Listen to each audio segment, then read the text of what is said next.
देखिए अब हमें पता है सीएम तंत्र की कुल ऊर्जा कितनी होती है, कितनी होती है ई डैश, कितना होता है इसका मान E1 dash plus E2 dash. दोनों कणों की कुल ऊर्जा मिला के क्या होती है, कुल ऊर्जा बनती है। मुझे क्या निकालना है, दूसरे कण की ऊर्जा निकालनी है E2 डैश।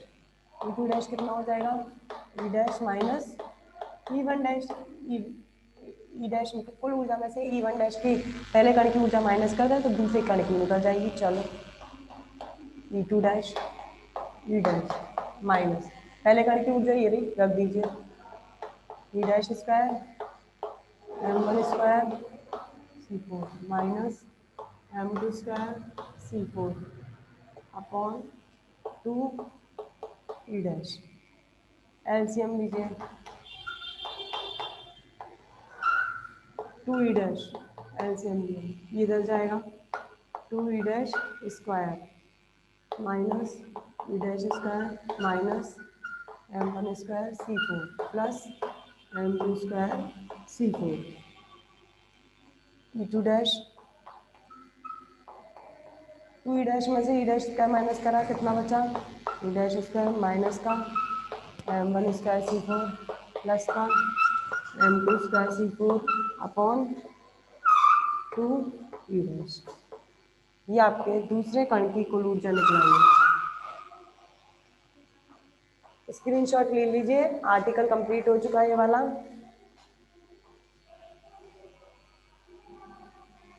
अच्छा हाँ, आज भेजती हूँ PDF, आज भेजती हूँ तुम लोगों को, आज भेजती हूँ जाके घर पे। भूल जाती हूँ मैं डेली, अब आज भेजूंगी तुम लोगों को।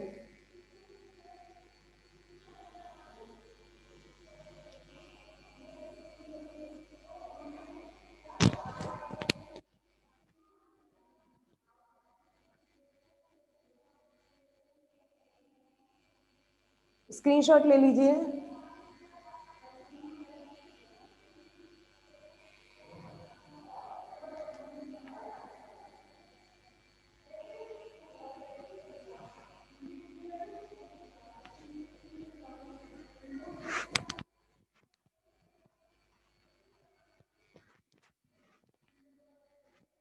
स्क्रीनशॉट ले लीजिए इसका।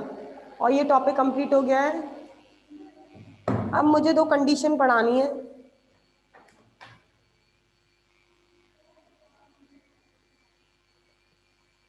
ये टॉपिक आपका कंप्लीट हो चुका है। अब मुझे ये आपने जो भी निकाला है वो निकाला आपने प्रत्यास्थ टक्कर के अंदर। अब मुझे निकलवाना है अप्रत्यास्थ टक्कर के अंदर दोबारा प्रयोगशाला निर्देश तंत्र और सीएम निर्देश तंत्र लेके चलेंगे। अभी तक जो पढ़ रहे थे वो आप प्रत्यास्थ चक्कर के अंदर पढ़ रहे थे। ये आपने कुल ऊर्जा जो निकाली और अलग अलग कणों के संवेग निकाले और क्या निकाला, अलग अलग कणों की ऊर्जाएं निकाली। ये सब किस तंत्र के अंदर निकाले थे हम लोगों ने, सीएम निर्देश तंत्र के अंदर। और जो आप पढ़ रहे थे टक्कर वो कैसी थी, प्रत्यास्थ टक्कर के अंदर। अब जो स्टार्ट करवाने जा रही हूँ वो मैं अप्रत्यास्थ टक्कर स्टार्ट करवाने जा रही हूँ। जिस अप्रत्यास्थ टक्कर वो होती है जिसके अंदर संवेग तो संरक्षित रहता है, ऊर्जा संरक्षित नहीं रहती है। अप्रत्यास्थ टक्कर के अंदर आपको क्या निकालना है, फिर दोबारा से आपको सीएम तंत्र के अंदर की कुल ऊर्जा अब अप्रत्यास्थ टक्कर में निकालनी है। कुल ऊर्जा मतलब कुल ऊर्जा नहीं, ऊर्जा का मान अलग अलग कणों का और संवेग का मान अलग अलग कणों का अब निकालना है वो अप्रत्यास्थ टक्कर के अंदर। अब डालिए अप्रत्यास्थ टक्कर, ये प्रत्यास्थ टक्कर के अंदर पड़ा था सब कुछ, ठीक है। अब डालिए आप अप्रत्यास्थ टक्कर, उसके अंदर अब दोबारा निकालेंगे, वही दोनों निर्देश तंत्र लेके चलेंगे, रूपांतरण करेंगे, फिर दोबारा से आपको अप्रत्यास्थ टक्कर के अंदर कोई अलग अलग कणों का संवेग निकालेंगे और अलग अलग कणों की ऊर्जा निकालेंगे। चलो स्टार्ट करते हैं।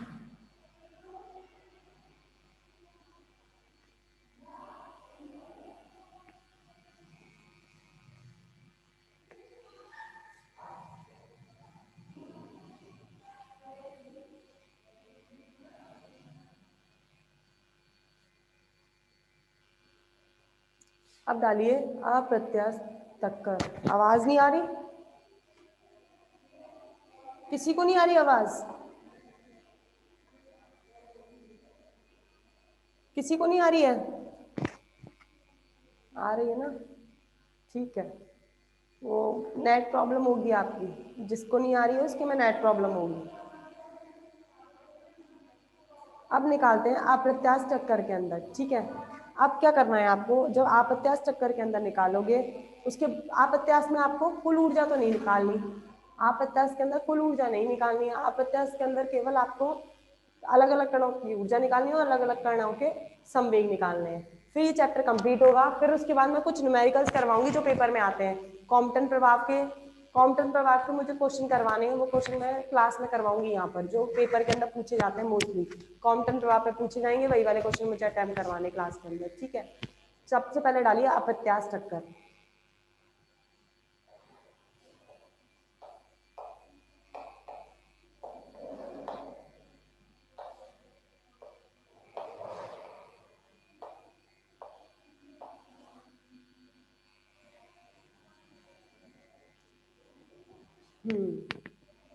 अप्रत्यास्थ टक्कर कौन सी टक्कर होती है? जिसके अंदर ऊर्जा तो संरक्षित नहीं रहती है लेकिन संवेग संरक्षित रहता है, उसे बोलते हैं अप्रत्यास्थ टक्कर। अब आपको एक एल तंत्र लेना है और एक सीएम तंत्र लेना है। जैसे आपने प्रत्यास्थ टक्कर में लिए थे दोनों तंत्र, फिर रूपांतरण पड़ा था, वही काम यहाँ कर रही हूँ। पहले मैं एल तंत्र लेके चल रही हूँ।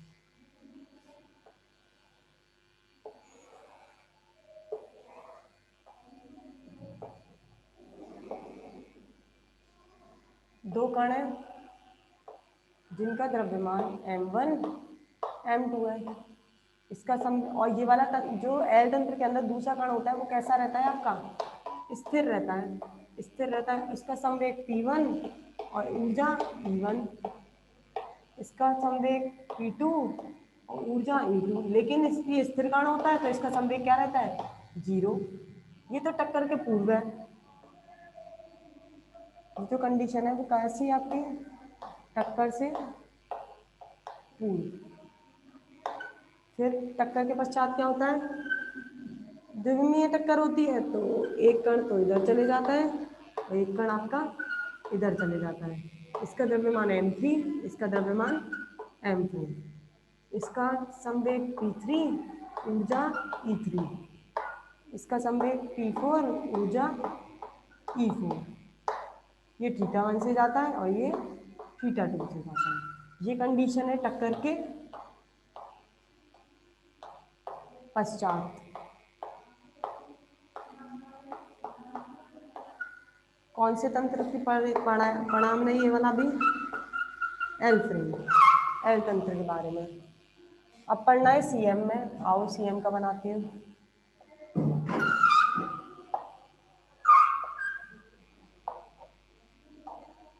भाई दो कण है, दोनों का द्रव्यमान केन यहाँ पर है। ये कण m1 है, ये कण m2 है। ये कण इधर आता है, ये कण इधर जाता है। इसका संवेग p1 डैश और ऊर्जा p1 डैश। इसका संवेग p2 डैश, ऊर्जा p2 डैश। ये तो बात हुई टक्कर से पूर्व की।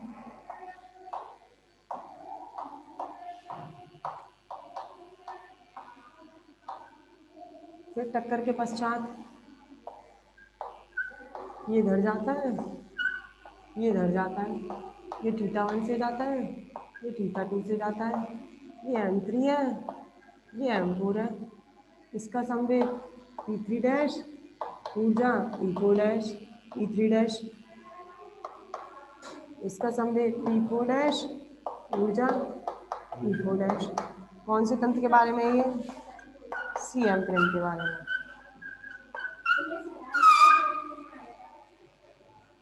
ये टक्कर से पूर्व है और ये आपका है टक्कर के पश्चात।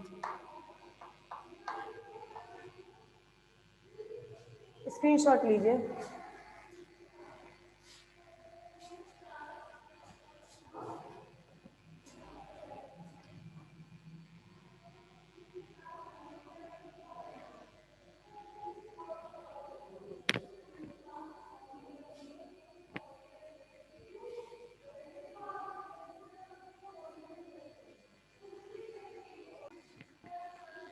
स्क्रीनशॉट लो इसका।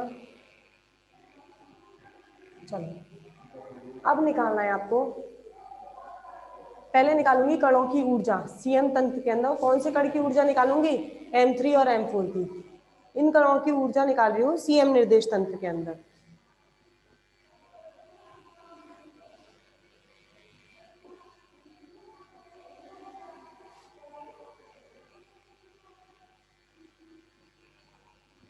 डालिए पहला टॉपिक,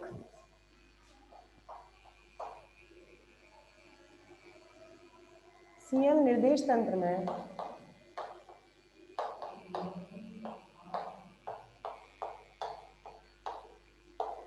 कण M3 व M4 का,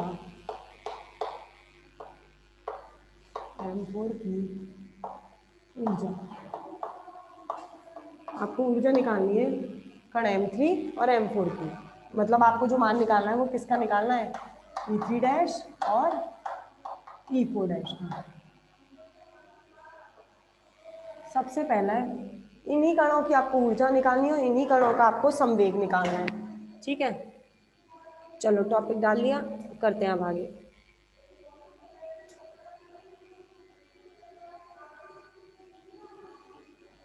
स्टार्ट करती हूँ। हमें पता है हम टक्कर कौन सी पढ़ रहे हैं? प्रत्यास्थ टक्कर पढ़ रहे हैं, नहीं अप्रत्यास्थ टक्कर पढ़ रहे हैं। अप्रत्यास्थ टक्कर के अंदर संवेग तो संरक्षित रहता है लेकिन ऊर्जा संरक्षित नहीं रहती। तो हमें M3 और M4 की ऊर्जा निकालने के लिए सबसे पहले आपको जो लेके चलना पड़ेगा वो संवेग संरक्षण का नियम लेके चलना पड़ेगा, क्योंकि संवेग तो संरक्षित है लेकिन ऊर्जा संरक्षित नहीं है, तो ऊर्जा तो ले ही नहीं सकते। संवेग संरक्षण का नियम लेके चलना पड़ेगा। लेते हैं चतुर्विन संवेग संरक्षण से, चतुर्विन संवेग संरक्षण नियम से।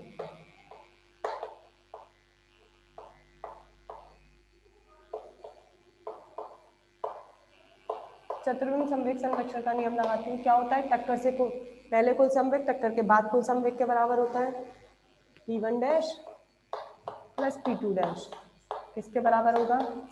P3 dash plus P4 dash. ये आ गई समीकरण नंबर 1। इसके अंदर देखो मैं क्या करती हूँ, P1 डैश इधर ही रख के रहने दिया, P2 डैश यहीं रख के रहने दिया, P3 डैश इधर उठा लाई तो ये माइनस का P3 डैश हो गया और इसको लिख दिया मैंने P4 डैश। ये आ गया समीकरण नंबर 2। अब मैं क्या करती हूँ, इस समीकरण का स्वयं के साथ अदिश गुणनफल करती हूँ। लिखिए समीकरण 2 का स्वयं के साथ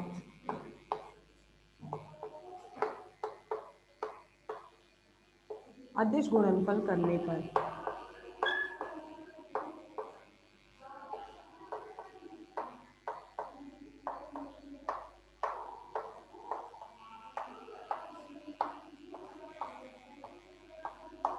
करिए अदिश गुणनफल। P1 dash plus P2 dash minus P3 dash, इसका अदिश गुणनफल करना है इसी के साथ P1 dash plus P2 dash minus P3 dash के साथ। जब इसका करेंगे तो इसका भी करेंगे तो इसका हो जाएगा P4 डैश का होल स्क्वायर। करिए इसका इससे क्या आएगा? P1 dash plus P2 dash का होल स्क्वायर। इसका इससे करेंगे तो प्लस P3 डैश का होल स्क्वायर माइनस अब 2P1 dash plus P2 dash dot P3 dash equal to P4 dash square. ये हो गई क्वेश्चन समीकरण नंबर 3। अब मुझे क्या करना है, इससे इसका मान, इसका मान, इसका मान और इसका मान निकाल के मुझे इसी समीकरण में रखनी है। चलो रखते हैं।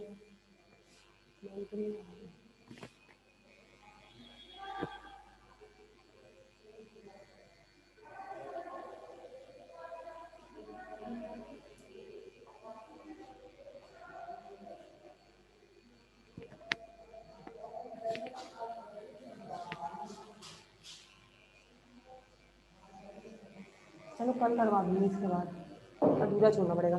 यहाँ तक समीकरण 3 तक लिख लिया है, समीकरण 4 इसके आगे कल करवाऊंगी। स्क्रीनशॉट ले लो इसका, 1 मिनट स्क्रीनशॉट ले लो पहले इतना, इसके आगे कल करेंगे।